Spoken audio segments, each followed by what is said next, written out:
नमस्कार दोस्तों। आज कहानियों की श्रृंखला में मैं आपको सुनाऊंगी अकबर और बीरबल का एक खूबसूरत सा किस्सा।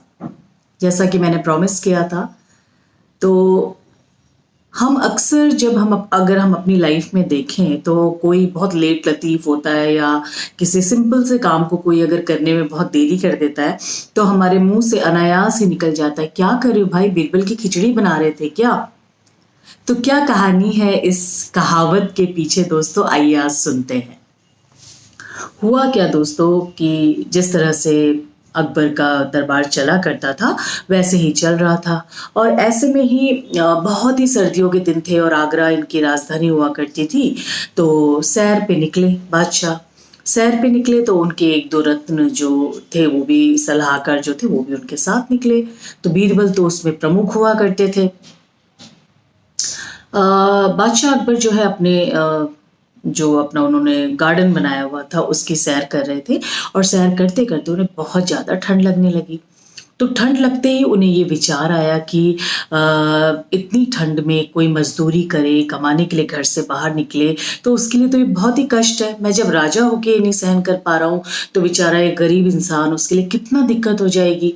और ऐसे ही सोचते सोचते अपने सलाहकारों के साथ बात करते करते दोस्तों वो वहीं पे जो उनका एक तालाब बना हुआ था वहां पर जाकर सीढ़ियों में बैठ गए। और बैठते बैठते ही बातें करते करते कई खोए हुए थे, और उन्होंने ऐसे जो है ना पानी को अपने हाथ से हिलाया। हिलाते ही वो बिल्कुल सिहर उठे, उन्हें बहुत तेज ठंड लगी। तो उन्होंने कहा नहीं नहीं, ये तो सचमुच अब मुझे एहसास हो गया कि बहुत ज्यादा ठंड हो रही है, तो अभी ना हमें सबका काम रुकवा देना चाहिए, और मेरे हिसाब से लोग रोकना भी चाहेंगे, चाहे कोई किसी भी परिस्थिति से गुजर रहा हो।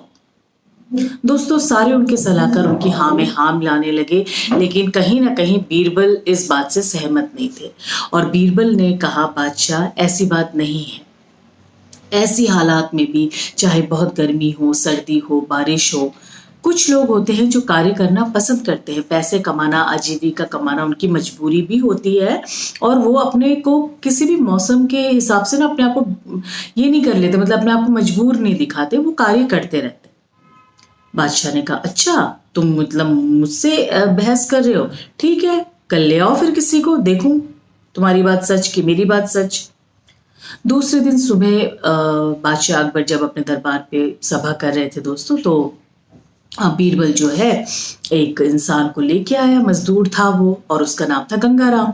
गंगाराम ने बादशाह के आगे हाथ जोड़े और कहा कि आपने मुझे क्यों बुलाया? तो बादशाह ने कहा, देखो ऐसा है, मैंने ये सोचा है कि वो जो मेरा तालाब है ना मेरे बगीचे में, उसमें अगर पूरी रात कोई खड़ा हो जाएगा, पूरी रात बिना उससे निकले, तो मैं सुबह जो है उससे 10 सोने की अशर्फिया यानी कि सिक्के दूंगा।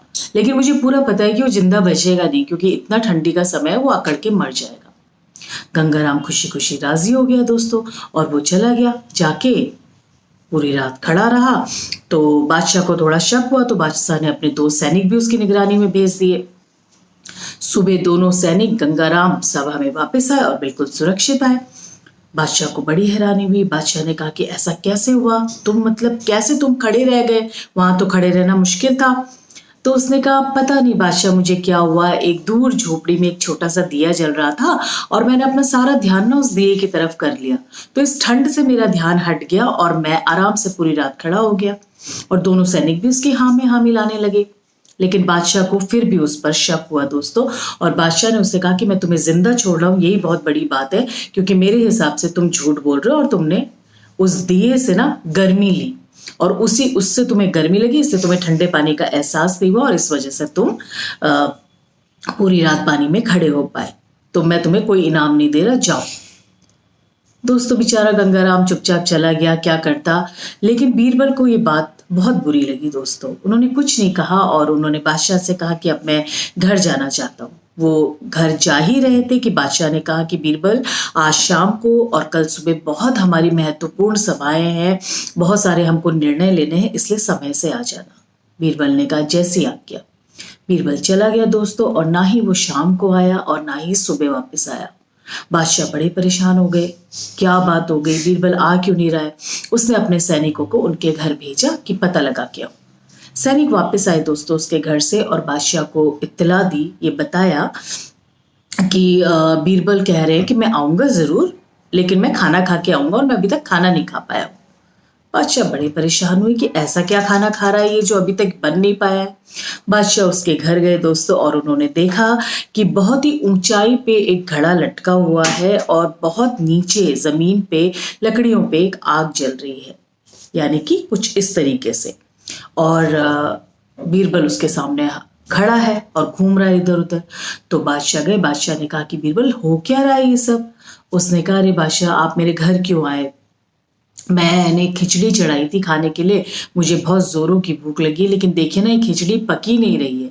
अब जब तक ये खिचड़ी पकेगी नहीं तो मैं तो सभा में नहीं आ पाऊंगा, क्योंकि मेरा ध्यान भंग हो जाएगा, मैं इतना भूखा हूँ इस वक्त। तो बादशाह जो है जोर जोर से हंसने लगे, बोले बीरबल तुम्हें क्या हो गया है, तुम्हारा मतलब ठीक हो तुम दिमागी रूप से?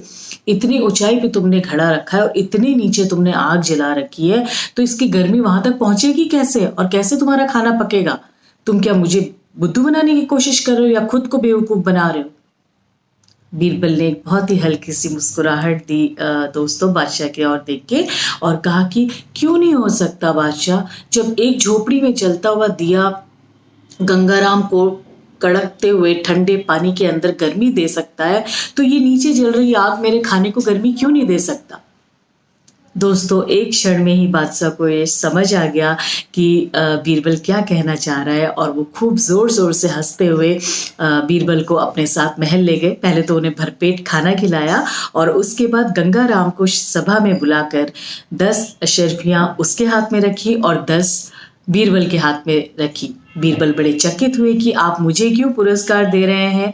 तो बादशाह अकबर ने कहा दोस्तों कि किसी में भी इतनी हिम्मत नहीं होती कि वो बादशाह को उसकी गलती का एहसास करा ले, और तुमसे जो मैं खुश रहता हूँ और हमेशा प्रसन्न रहता हूँ उसका कारण ही यही है कि तुम में एक कला है, सामने वाले को उसकी गलती का एहसास भी करा देते हो और उसे बुरा भी नहीं लगने देते हो। तो मैं इसीलिए तुम्हें बहुत पसंद करता हूँ और हमेशा अपने साथ रखना चाहता हूँ। तो दोस्तों ये कहानी यही ख़त्म हुई, और ये कहानी क्या कहना चाह रही है आपको भी समझ आया होगा, आपको भी इससे प्रेरणा मिली होगी।